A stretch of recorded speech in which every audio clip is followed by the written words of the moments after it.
सभी को हार्दिक शुभकामना स्वतंत्रता दिवस की।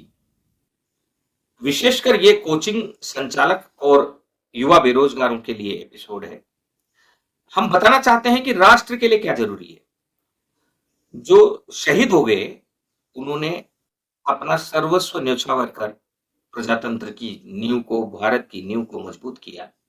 लेकिन इस नींव को बनाए रखने में हमें कुछ तो काम करना पड़ेगा ना। कोई वाहन अच्छा आप खरीद कर लाते हैं तो लाना ही सब कुछ नहीं है, समय समय पर उसकी मेंटेनेंस की भी जरूरत होती है। इसी प्रकार यह भारत देश है, इस देश पर भी समय समय पर कुछ न कुछ योगदान होता रहना जरूरी है। और जिस प्रकार शहीदों ने इस देश के लिए अपना सर्वस्व न्यौछावर कर दिया है, उसी प्रकार उसी भावना के साथ हमें इस देश को विकसित बनाने की राह पर व्यवस्थित करने के लिए, सर्वस्व न्यौछावर करने के लिए तैयार रहना होता है। उसी दिशा में आज से लगभग 4 वर्ष पहले ऑल कोचिंग इंस्टीट्यूट महासंघ का गठन हुआ राजस्थान में, और उसने पूरे देश में काम किया। आज ऑल कोचिंग इंस्टीट्यूट महासंघ से राजस्थान में तो जुड़े हुए हैं ही, सभी शहरों में, पटना में भी है, चेन्नई में भी ऑल कोचिंग इंस्टीट्यूट महासंघ के साथी हैं, सदस्य हैं, और दिल्ली में भी हैं, सब जगह पर है। और आने वाले समय में यह ऑल कोचिंग इंस्टीट्यूट महासंघ भारत को व्यवस्थित करने के लिए महत्वपूर्ण भूमिका निभाएगा।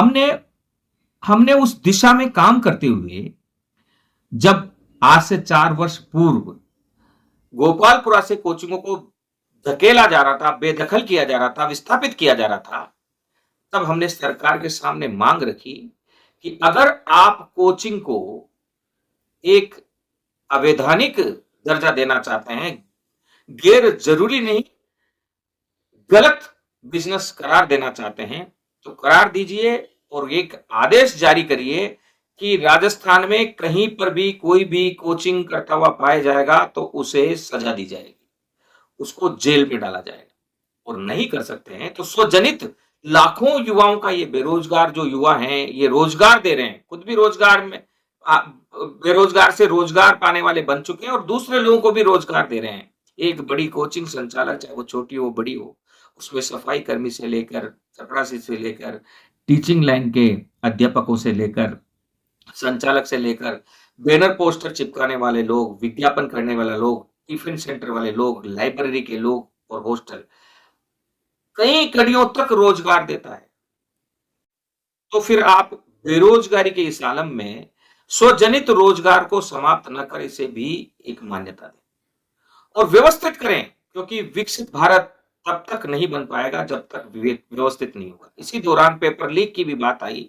हमने पूर्व कांग्रेस सरकार के साथ रहते हुए लोहा मनवाया सरकार से, लेकिन सरकार की, पूर्व कांग्रेस सरकार की इच्छा नहीं थी।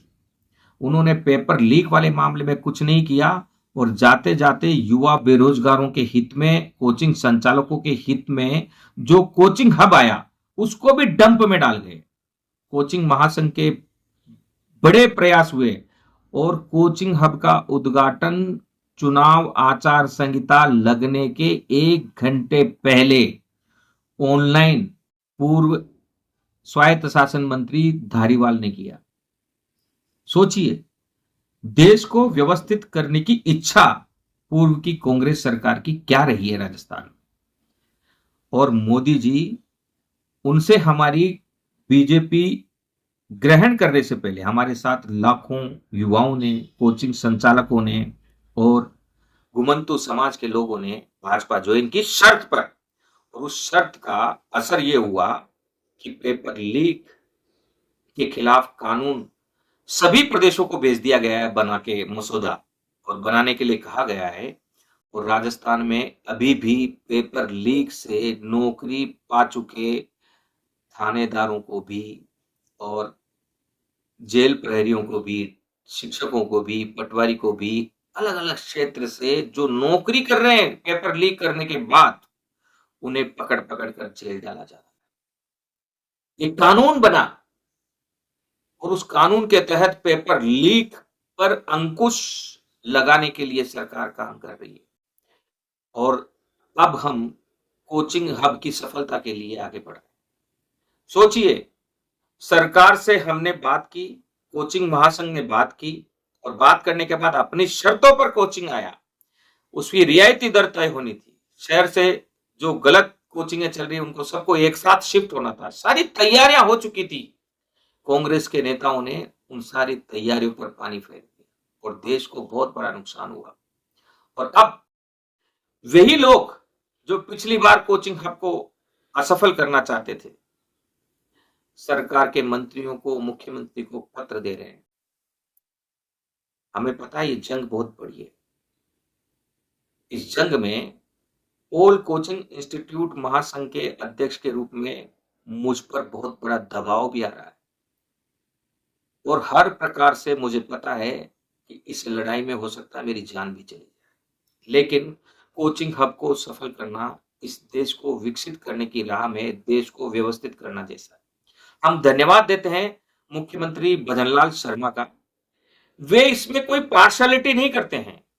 जब देश को व्यवस्थित करने की बात आई तो प्रदेश को व्यवस्थित करने के लिए वे चल निकले और सबसे पहले अपनी विधानसभा से शुरू किया। न्यू सांगानेर रोड मानसरोवर, आपको याद होगा, 600 से भी अधिक दुकान जिसमें मुख्यमंत्री भजनलाल शर्मा के नजदीकी लोगों की दुकानें ज्यादा थी, अतिक्रमण में थी और देश की राह में उन्होंने अपने करीबियों को लाभ पहुंचाने के बजाय वहां सड़कों का चौड़ाकरण कर दिया। आज वहां से जब हम गुजरते हैं तो लगता है जयपुर शहर। इसी प्रकार कोचिंग हब भी जिस दिन डेवलप होगा तब ये भी अच्छा लगेगा। तो आइए अपने निजी स्वार्थों को भूलें और कोचिंग हब को सफल करने की इस मुहिम में ऑल कोचिंग इंस्टीट्यूट महासंघ के साथ आए। व्यवस्थित देश ही विकसित देश बनेगा। हमें जाना होगा, जिनके खुद के भवन हैं उनको पीड़ा जरूर हो रही है, लेकिन वो भवन भी खाली नहीं रहेगा। सरकार कोई ना कोई योजना कोचिंगों के खाली होने के बाद खाली पड़े भवनों के लिए भी लाएगी।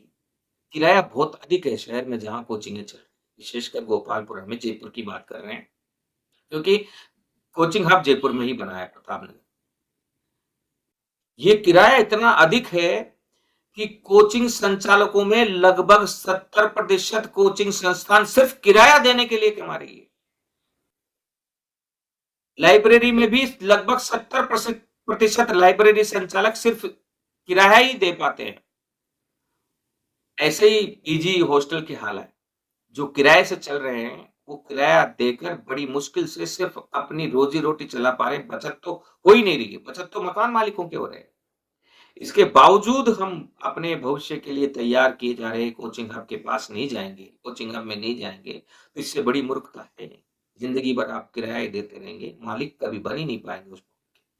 और जब पिछली बार हमारी हाउसिंग बोर्ड के चेयरमैन से बात हुई थी तब उन्होंने कहा था कि इस इलाके के 3 किलोमीटर एरिया, कोचिंग हब के आसपास के 3 किलोमीटर एरिया कोचिंग हब में होने वाली जरूरतों के हिसाब से ही अलॉट की जाएगी। हॉस्टल के लिए भी सस्ती दर मिलेगी, लाइब्रेरी के लिए भी सस्ती दर मिलेगी, माहौल बनेगा। वहां पर भी अभी 2 भूखंड खाली है जहां हॉस्टल बनाए जाने की संभावना पूरी है और हम इस दिशा में एक कोर टीम बनाकर आगे बढ़ रहे हैं।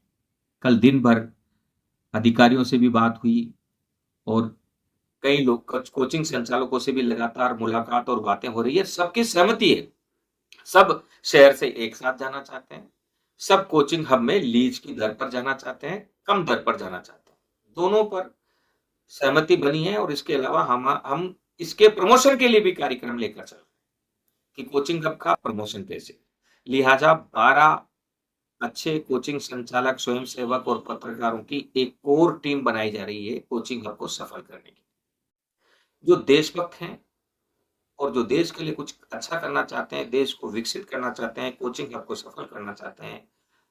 मैं ऑल कोचिंग इंस्टीट्यूट महासंघ के प्रदेश अध्यक्ष के रूप में आपका आह्वान करता हूं कि आप आइए, जुड़िए, इस देश को कुछ अच्छा देकर जाते हैं, क्योंकि आप और हम आने वाले दिनों में कब मिट्टी में मिल जाए कोई पता नहीं, लेकिन उससे पहले अगर कुछ कर जाएंगे तो आने वाली पीढ़ियां हमारा नाम याद रखेंगी और अमर होना उसे ही कहते हैं। ये जरूरी नहीं है कि आज आपको देश के लिए जान देना है। आज आपको देश के लिए ईमानदारी से, निस्वार्थ भाव से जीना है। तन, मन, धन से जो सहयोग करना चाहते हैं इस मिशन में, वे आगे आएँ, हमारा समर्थन करें। आज़ादी की इस पावन बेला में हम आगे बढ़ रहे हैं। स्वतंत्रता दिवस की हार्दिक शुभकामना। पुनः हम प्रधानमंत्री कार्यालय नरेंद्र मोदी जी को, माननीय प्रधानमंत्री जी को, मुख्यमंत्री कार्यालय और मुख्यमंत्री भजनलाल शर्मा जी को एवं अन्य सभी मंत्रियों को धन्यवाद देते हैं जो इस कार्य में मन बनाकर हमारा साथ दे रहे हैं।